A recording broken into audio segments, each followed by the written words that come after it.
Ang Spotted Lake na matatagpuan sa Okanagan Valley ng British Columbia, isang sagradong at misteryosong anyong tubig. Kilala ito sa kakaibang mga batik na lumilitaw tuwing tag-init habang ang tubig ay natutuyo. Matagal nang iginagalang ito ng mga Syilx o Okanagan First Nations na itinuturing itong isang lugar ng pagpapagaling at espiritual na kahalagahan. Tuwing tag-init, habang natutuyo ang tubig sa lawa, naiiwan ang mayamang mineral na bumubuo ng mga bilog o batik sa kulay puti, dilaw, berde, at asul. Ang mga batik na ito ay sanhi ng mataas na konsentrasyon ng mga mineral tulad ng calcium, magnesium sulfate, at sodium sulfate. Ang iba't ibang kulay ay nagmumula sa komposisyon ng mineral at bilis ng pagsingaw ng tubig. Napakakaunti lamang ng mga lugar sa mundo na may katulad na natural na fenomena, kaya't itinuturing ang Spotted Lake bilang isang pambihirang anyong tubig. Dahil sa mataas nitong mineral content at panagsingaw ng tubig, ito ay isang natatanging destinasyon. Sa loob ng maraming siglo, naniniwala ang mga Syilx na ang Spotted Lake ay may malakas na kakayahang magpagaling. Ang bawat batik sa lawa ay naglalaman ng mataas na konsentrasyon ng iba't ibang mineral, kabilang ang calcium sulfate at sodium sulfate, pati na rin ang bakas ng pilak at titanium.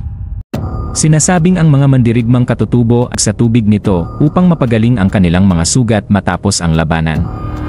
Tradisyonal na itinuturing ang lawa bilang isang sagradong lugar na hindi dapat gambalain. Dahil sa espiritual na kahalagahan nito, ang lawa ay mahigpit na pinangangalagaan at hindi maaaring pasukin o lakaran ng mga bisita.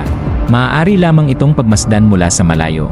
Ang Spotted Lake ay naglalaman ng isa sa pinakamataas na natural na konsentrasyon ng mineral sa buong mundo.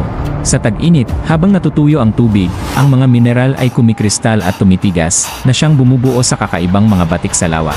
Ang ilan sa mga mineral na ito ay ginamit sa tradisyonal na medisina, at noong unang digmaang pandaigdig, ang lawa ay minina upang makakuha ng saltpeter, isang sangkap sa paggawa ng pulbura.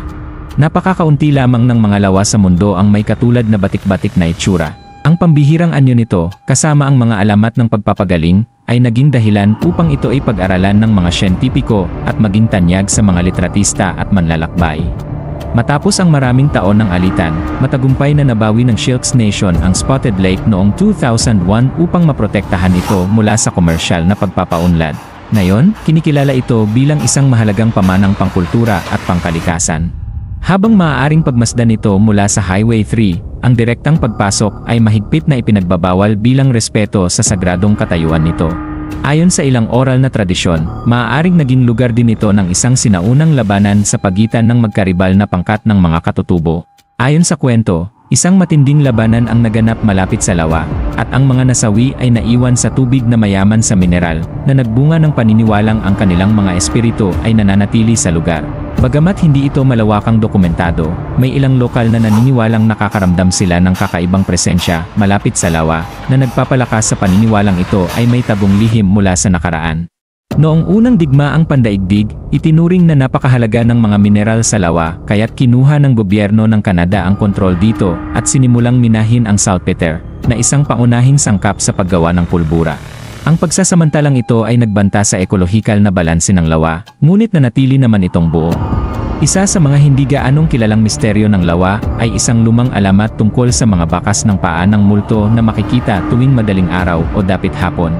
May ilang matatandang nagsasalaysay tungkol sa kakaibang mga marka sa pampang na sinasabing mula sa mga espiritu ng mga taong dating nanirahan sa lugar.